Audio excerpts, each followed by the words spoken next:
go. Daily Rundown, Wednesday, June 8th. Lotto fever sweeping the country. For the past couple of weeks, $70 million has been up for grabs for the Lotto Max jackpot. Last night, it was $70 million and 43 Max Millions. I know I stood in a long line waiting to get my tickets with a bunch of other eager people ready to take home a bunch of cash. Somebody in Quebec won it all. One ticket gets all $70 million.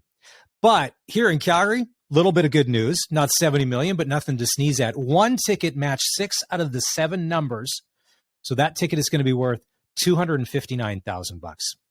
The jackpot for Friday already sitting at a cool 43 million. Yesterday, price of gas spiked, 12-cent jump, 179.9 to 191.9. And there was panic and chaos everywhere across the city, especially at the Costco gas bars. When I first saw this, I'm like, oh, gas is up. Hey, it was gridlock. People were scrambling to fill their tanks for $179.9 cheap. But here was the thing. So many cars coming from so many different directions. It was madness in the parking lots. And I've had this happen before. And I'm not sure if you've ever shopped at the Costco in Beacon Hill in Northwest Calgary. But if you're on the west side of the parking lot, there's a good chance when all the gas customers line up, when one way in is full, they go around the other way and it traps you in and they won't move. And the thing is, though, is there isn't a lot of room to move because there's a whole lineup of cars behind them and no one's leaving much space.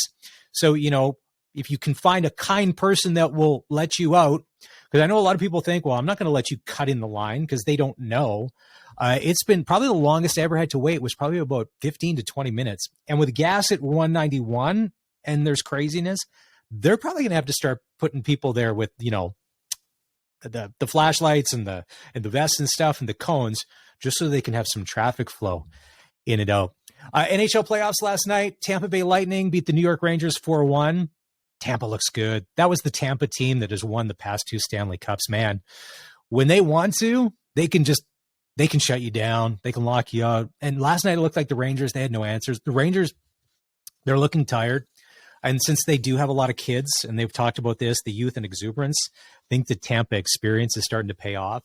And Andrei Vasilevsky, and it's so funny when you go back, not drafted highly, they just find him somewhere or whatever, the best goalie in the NHL, because all he does is win in the playoffs.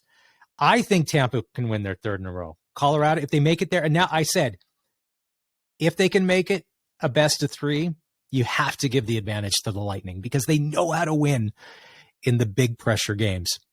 Speaking of hockey, yesterday was debt repayment day for Calgary City Council. So before the Flames-Oilers series, the Battle of Alberta, the mayors and city council bet, say, hey, you know what? If Edmonton wins, if Calgary wins. So yesterday, city council showed up all decked out in Oiler jerseys to repay the debt.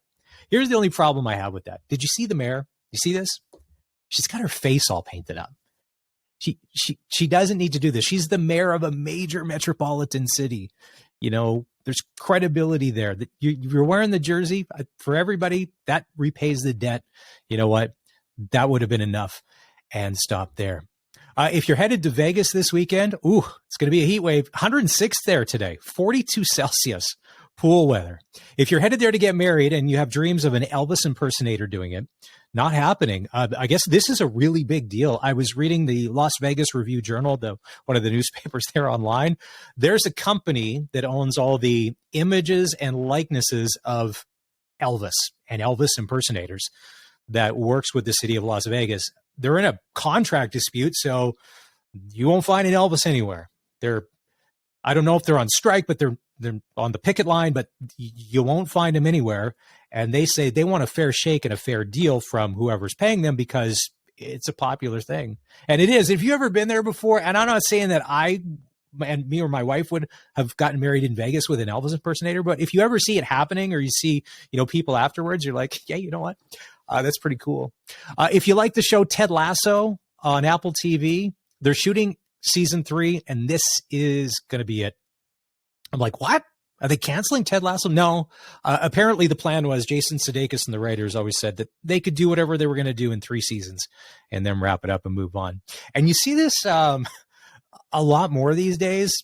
People that run these shows and do them, they want to wrap up on a high note and go out on their terms, as opposed to like on a lot of network TV where you go and then you get canceled and sometimes you never ever get to do those final episodes. and say goodbye. Oh, big movie news yesterday. A picture of Joaquin Phoenix on Instagram sitting what looks like in a skyscraper in LA, because you can see the palm trees below, smoking a cigarette, reading what looks to be a movie script. Well, that movie script turned out to be Joker 2.